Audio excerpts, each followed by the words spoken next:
BTR सरकारनि मोनसे बाखनायथाव हाबाफारि।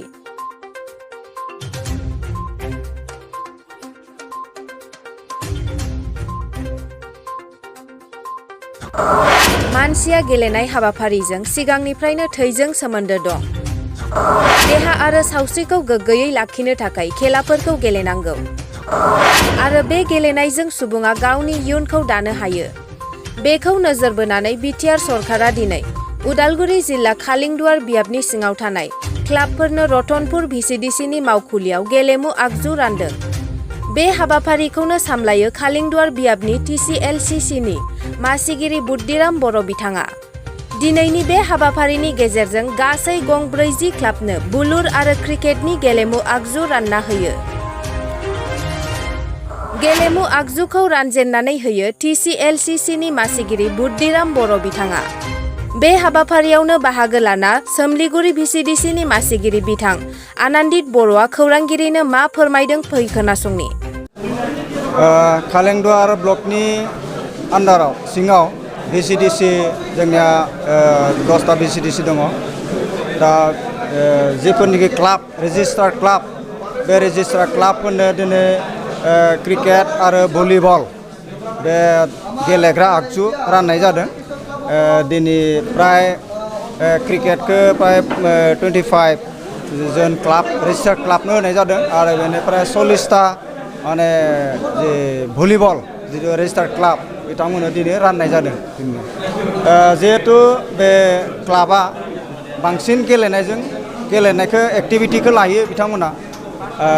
जायफोरनो बे सेंग्रा गेलेग्रा ना इयुथ्सफोर बे इयुथ्सफोरा बे क्लाबजों जड़ित थायो आरो बांसिन गेलेनायाव बिथांमोना जड़ित थायो फुटबल भलिबल क्रिकेट बा बिदिनो बेडमिन्टन बायदिसिना। दा बिथांमोना जितु इयुथ्सफोरखौ लानानै माने गेलेनाय बिथिङाव बिथांमोना खामानि मावो हिसाबै गामि ओनसोलाव थानाय गथ'फोरखौ लानानै गतिके दिनै बिथांमोना जुदि इनकारेज होनाय हिसाबै जों जितु स्पर्ट्स मेटेरियेल्स जों होनाय जादों बिथांमोनखौ जाहाथे आरो बांसिन बिथांमोना इनकारेज जायो गेलेनायाव मुखुब जायो मोजां गेलेगिरि माने दिहुननो हायो आरो गुबुन खामानियाव माने गाज्रि खामानियाव जानाय बायदि जाहाथे मुखुब जाया ना बिथांमोना साफा गेलेगिरि जानानैनो नङा होमबा गावनि जिउ दानायनि राहाखौबो लानो हायो देहाखौबो मोजां लाखिनो हायो आरो ओनसोलफोरखौबो माने मोजाङै बिथांमोना थासारिखौ दानानै लानो हायो। दा बे मोनसे उद्देश्य दं बे गेलेनायाव जाहाथे मुखुब जानानै थायो बिथांमोननो बे मेटेरियेल्सखौ होनाय जादों। दायो जोङो माने दिनै रतनपुर भिसिडिसिआव WPTनि जे मोननाय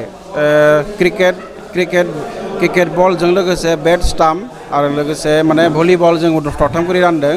दायो बेयाव जोङो खालिंदुवार समस्तियाव मथा-मथि जोङो भलिबलखौ 40टा क्लाबाव रानबाय आरो बेनिफ्राय दायो क्रिकेटखौ 25टा क्लाबाव जों रानबाय दिनै।